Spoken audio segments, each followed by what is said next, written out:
Keanu Reeves, a man the world reveres not just for his talent, but for his rare blend of generosity and humility, has always believed in one simple truth. A person's real worth is revealed in how they treat those who have nothing to offer in return. Far from the flashing lights of Hollywood, he leads a quiet, almost monastic life. No entourage, no spectacle, just silence and observation. He notices the small things, the hidden things, especially in people like Marta, his housekeeper for over a decade. Marta never spoke much. But she didn't need to. Her presence carried a calm gravity, and around her neck always was a simple silver cross. To most, it was just jewelry. To her, it was armor, a memory of her mother, Doña Perseda, and a lifetime of faith weathered through hardship. But one night, everything changed. It was a charity gala, lavish, glittering with wealth, a cocktail of designer gowns and carefully rehearsed smiles. Beneath the chandeliers, reality was dressed in pretense. And among the attendees, Marta, invited not as a guest, but as a trusted hand to return a misplaced bracelet. No one expected her to stand out. She didn't expect to either. But then it happened. A guest, rich, arrogant, and drunk on status, singled her out. His eyes locked on the cross. He sneered, mocked, in front of others, loud enough to cut through the music. To him, that symbol, her symbol, didn't belong in this world of diamonds and deals. What no one noticed was the man standing at the edge of the room, Keanu Reeves, watching, silent, his gaze fixed, his jaw tight, his heart burning. What would you do in the face of such cruelty? How far would he go? Would he say something, or would he make the world feel something? Because in that moment, it wasn't about a bracelet or a party.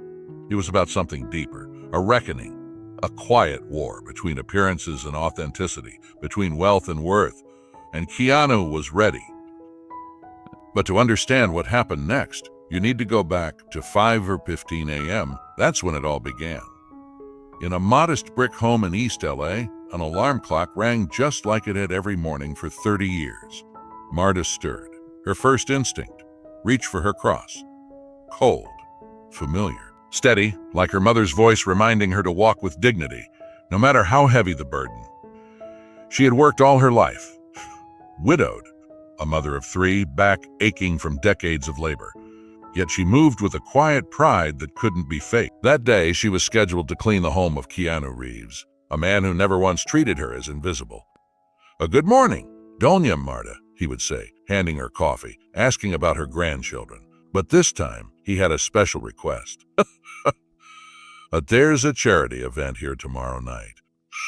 Big crowd, media, celebs. One of the guests left a bracelet. I need someone I trust to return it. Would you mind dropping it off? She hesitated, her voice quiet. Are you sure, sir? Absolutely, he said without missing a beat. This house is yours too, Doña Marta. Back home, her daughter Raquel lit up. Mom, that's not just a task, that's an invitation. Oh, child, don't get carried away, Marta replied, brushing it off. I'll return the bracelet and leave.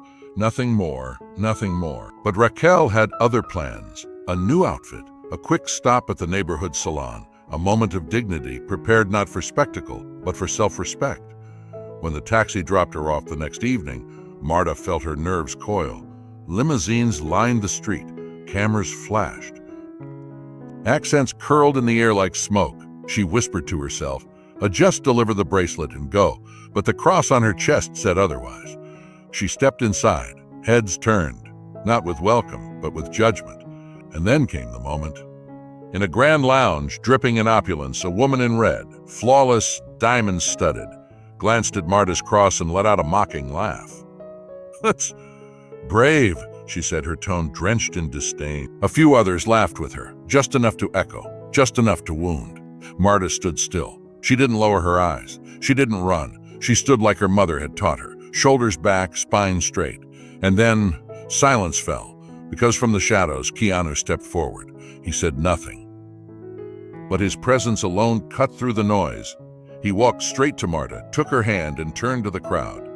This woman, he said slowly, voice calm but sharp, is the reason this house feels like a home. And that cross? It's worth more than every diamond in this room. No one dared speak. And just like that, the mask cracked. The room felt it. The cameras caught it. And dignity? It took center stage. Don't miss what happens next in this real story of quiet power and unshakable grace. Backhand index pointing right, drop a comment. Where are you watching from? Thumbs up like if this story moved you, pushpin, and don't forget to subscribe for more stories that cut deeper than headlines. This is only the beginning. The light arrived before she did. Not from the chandeliers, not from the cameras, but from the shimmer of her perfume slicing through the air like a blade. Veronica, her heels tapped like gunshots on marble, her eyes locked onto Marta's cross before her words even landed. A smile curled across her face, cold, predatory. Oh, so you're the one. Marta extended the velvet pouch with quiet dignity. You left this behind. I found it under the armchair. Veronica took it, without a thank you. Her eyes scanned Marta like she was scanning a surface for cracks. And you came dressed like that? How interesting. Marta felt her pulse quicken. She adjusted her cross, her anchor. I only came to return this. I'll be on my way. But Veronica wasn't done. Her smile remained, but her words turned to silk woven with steel. Oh, this is a charity gala, sweetheart, not a countryside church picnic. The words struck. Marta felt her cheeks flush, her breath catch. Oh, breath catch. Her fingers curled protectively around her cross, the same way her mother once did, in moments when the world turned cruel and loud. She turned slightly, trying to retreat with her silence intact. Then came the whisper, soft, venom-laced and detonating in her ear. We're not going to believe this. Earlier that day, Marta told her daughter, adjusting the same cross, he invited me, personally, to return the bracelet. But what she didn't know was that by nightfall, that cross would become the source of her deepest humiliation and the beginning of her greatest awakening. The Reeves Foundation Gala roared to life across the Hollywood Hills. Valets in tuxedos opened doors to luxury sedans. Flashbulbs erupted in white bursts like paparazzi lightning. Everything sparkled. Everything smiled. Everything pretended. Inside, chandeliers cast gold across white wine and whispered egos. And then, from the side entrance, no red carpet, no spotlight, came Marta.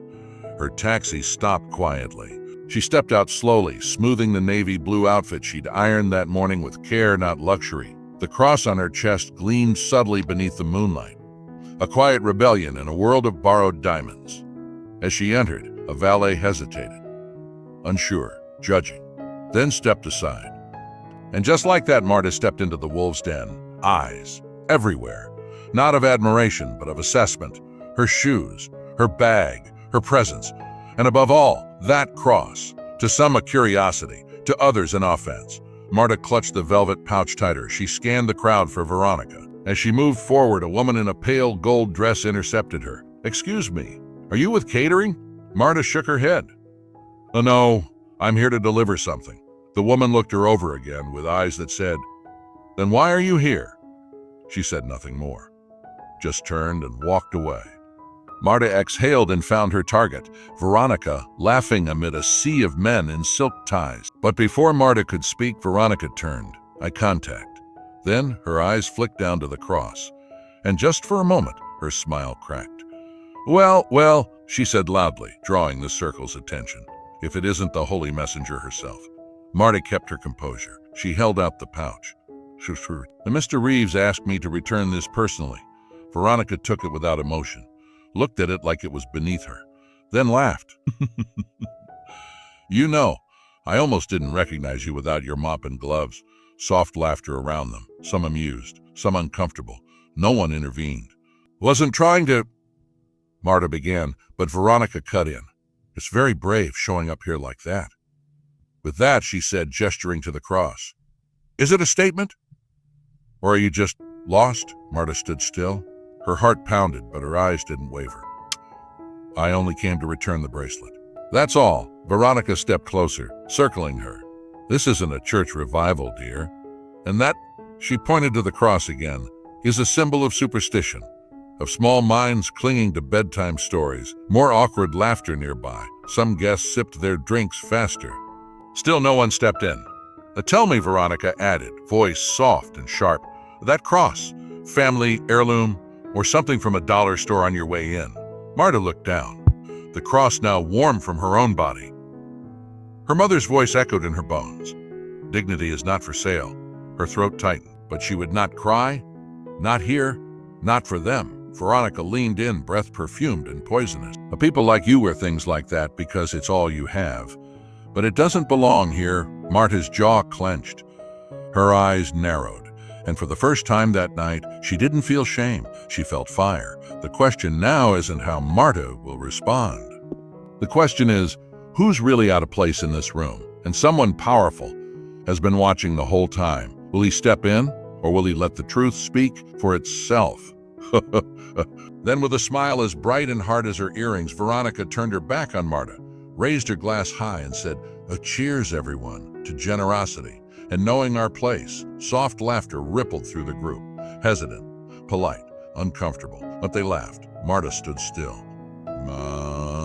Her ears thudded with her own heartbeat, her face flushed with heat, her whole body screamed to run, to disappear through that side door, to never look back. But something deeper rooted her, a memory.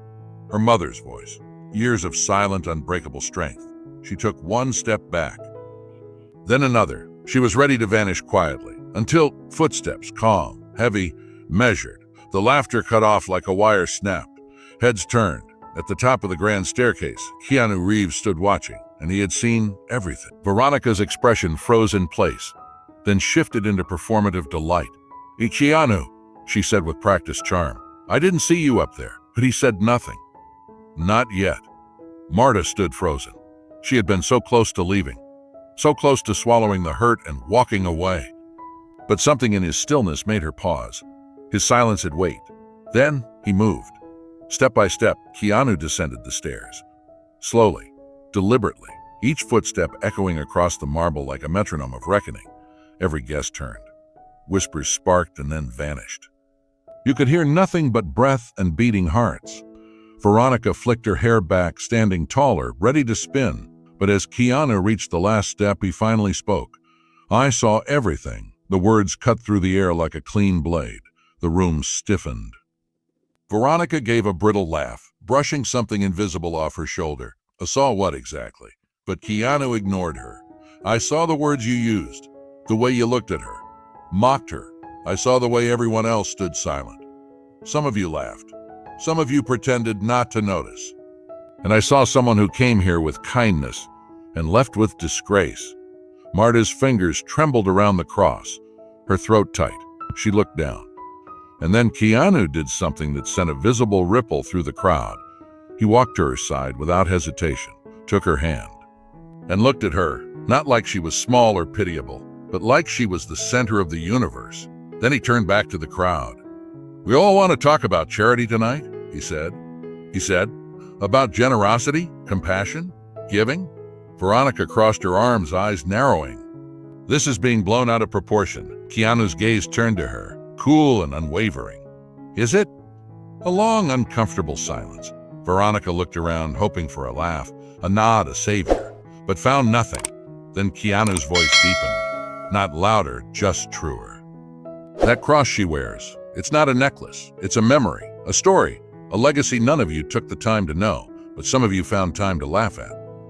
He paused. The room held its breath. "I brought you here tonight to raise money, yes, but also to raise awareness. What I didn't expect was that the person with the most dignity in this room would be treated like she didn't belong." Then, without warning, he knelt, right there, on the marble, before Marta. A collective gasp moved through the room. "She whispered, trying to pull him up. He raised a hand gently. "If there is greatness here tonight, it's hers." Marta's lips parted in shock, her eyes blurred.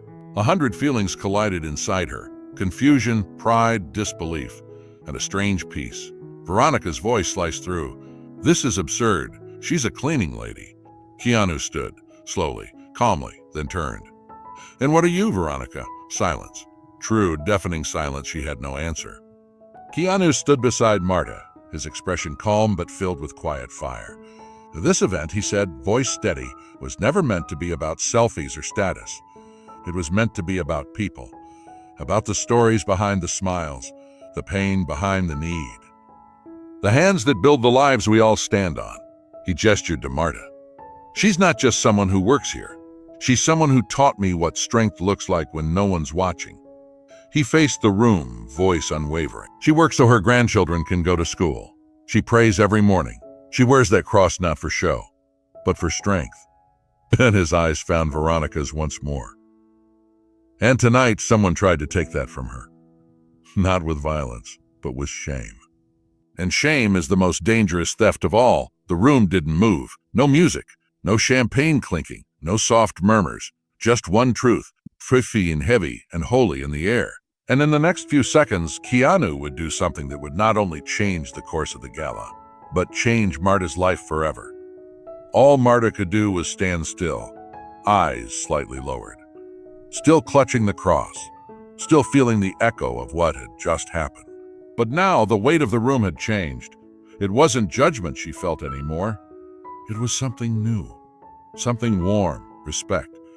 Keanu stepped closer to the stage at the front of the room, turning toward the microphone. A few hesitant claps echoed from the back, unsure, delicate, like testing the surface of new ice. Then more. Then all at once, the applause broke like a wave. Louder, deeper, real. Some people began to cry, not from pity, not from guilt, but because something had finally pierced the polished illusion of the evening. Keanu raised his hand. The room fell back into silence, breath held. I was going to come up here tonight, he began, and talk about numbers. About what our foundation has accomplished, about how much we hope to raise. He looked directly at Marta. But that speech doesn't matter anymore. Then back to the crowd. You all came here tonight with wallets full of credit cards, but how many of you walked in with a full heart? No one spoke. He turned and held out a hand toward Marta, inviting her to the stage. She shook her head, nerves catching in her chest. So Keanu stepped off the platform, walked back to her, and held out his hand again, palm open. No pressure, slowly, cautiously, Marta placed her hand in his, and he led her up. The lights felt too bright at first, but then something clicked. She wasn't lost, she wasn't small. She was exactly where she was meant to be. The rest of the world was just now catching up. Keanu smiled. This is Donna Marta. And before any of us say another word, I think it's time you hear her story. He stepped aside. Marta stood at the microphone. The room fell into a kind of reverent stillness. She touched the cross at her chest, took a breath, and spoke. My name is Marta. I was born in a small town in Brazil. I came to this country to work. I've cleaned houses since I was 19. I raised my children alone after my husband died. Her voice was calm, clear. I believe in God. I believe in kindness. And I believe that dignity doesn't wear a price tag. No one moved. But the silence had changed. It was listening now. I wear this cross, she said, because my mother gave it to me before she died. She told me, whenever you feel invisible, remember God sees you. She looked out across the crowd. And tonight, I was reminded that sometimes others see you too. Her eyes found Keanu. She gave a soft, almost shy smile. Thank you. Applause again, real applause, not performative, not polite, stronger now, grounded. It wasn't just for Keanu anymore. It was for her. At the very back of the room, Veronica took a step toward the exit. Her face was unreadable, but her body told the truth. So, she wasn't the center anymore, and the silence around her wasn't admiration. It was accountability. And then, I know her. A voice called out from the crowd. A ripple ran through the room. A young woman in a silver dress stood up, her voice steady and clear.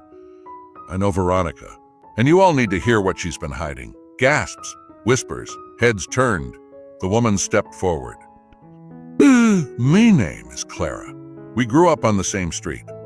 Her mother was a seamstress. They didn't have much, but they had faith. She looked directly at Veronica. They wore crosses just like the one Dona Marta wears. Every Sunday, we sat side by side in church. Veronica didn't speak. Her posture was frozen. But when Veronica got her scholarship, Clara continued. She left. But she didn't just leave the town. She started to erase herself, her accent, her name, the cross. She turned to Marta. When she saw you tonight, it terrified her, not because of who you are, but because you reminded her of the part of herself she buried to survive. She wasn't attacking you. She was fighting the mirror, Veronica's voice cracked open. I didn't hate you, she whispered. I hated what I used to be. I was so desperate to fit in. I erased myself. Tears streamed down her face. I've lived a long time without a cross in my heart. Marta stepped down from the stage, calm, unshaken. She walked toward Veronica, steady as ever. You tried to kill what made you strong, she said gently. But that part of you was never weak, just hidden. Veronica looked at her, trembling. Well, I don't deserve your forgiveness, she said. But if your cross still has room for someone like me, her voice broke. Maybe I can change. And the room, that perfect, glittering, curated room, held its breath of joy. Marta studied Veronica's face, no longer cold or composed, but cracked wide open.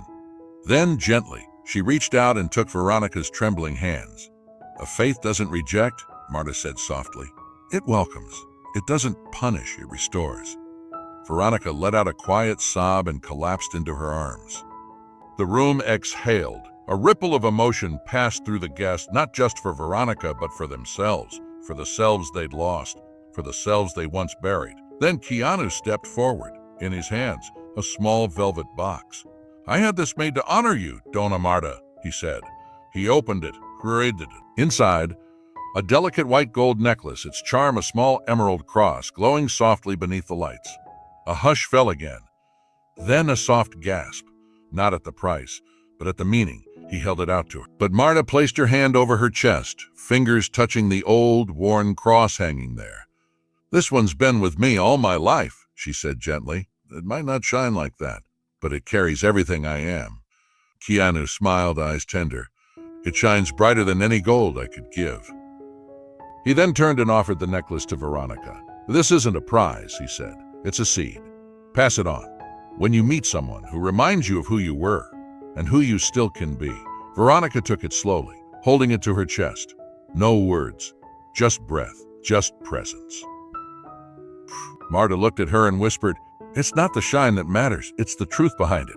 From the crowd, Clara, the young woman who had spoken before, stepped forward again. I know her, she said, voice unwavering. Not the woman in red, the girl she used to be. She faced the crowd now, her voice carrying. Her mother was a seamstress. They had little, but they had faith. She wore a cross, just like Dona Marta's. She went to church every Sunday, helped my little brother with homework. She dreamed of lifting her family up, a pause. But when she made it, she didn't just leave. She erased herself. Her accent, her name, the cross. The crowd shifted. But he could her. So I buried it. And tonight when I saw you, she turned to Marta. You reminded me of everything I tried to forget. And I hated you for it. Marta didn't blink, her voice calm. You didn't hate me. You hated the part of yourself you thought had no value. Veronica wiped her face, voice shaking. I became cruel, not because I wanted to be, but because I thought it was the only way to survive. I've lived a long time without a cross in my heart. Marta stepped closer, hand gently resting over her own chest. You can wear it around your neck, she said, but it only shines when it lives in here. Then Keanu's voice, steady and sure. This is why we're here, to remember who we were and decide who we want to be. Veronica looked at Marta again, trembling. I don't deserve forgiveness. But if your cross still has space for someone like me, maybe I can change. Marta, the woman mocked and humiliated hours earlier, opened her arms, not to rescue Veronica, but to welcome her back to herself. The room remained still. Some cried, others bowed their heads, not out of guilt. Not out of guilt, but out of reverence. Keanu stepped forward with the golden necklace again. He handed it to Veronica, not as a reward, but as a reminder. I'll pass it on, he said softly, when the time is right. Marta smiled, touching her old cross. I'll keep mine. It doesn't shine like that, but it carries love. The audience rose again, but not with applause, with presence, with stillness, with change. Keanu turned to the room, who she walked in unnoticed, he said, but she leaves reminding us who we were before the world taught us to forget. Guests began to line up, not for photos, not for champagne, but to thank Marta. Not as a celebrity, but as a mirror. She nodded to each one, humble, gentle. I just stayed true, she whispered, near the doors. As the crowd began to thin, Keanu walked her to the taxi waiting outside. You've changed this place, he said. Marta smiled, quiet and powerful. No, I just made silence loud enough to be heard. And as the car pulled into the glowing Los Angeles night, the room didn't return to its old rhythm. It stayed full of cracked open hearts and whispered questions. How many crosses have you ignored, thinking they didn't belong? And how many martyrs walked beside you while you stayed silent?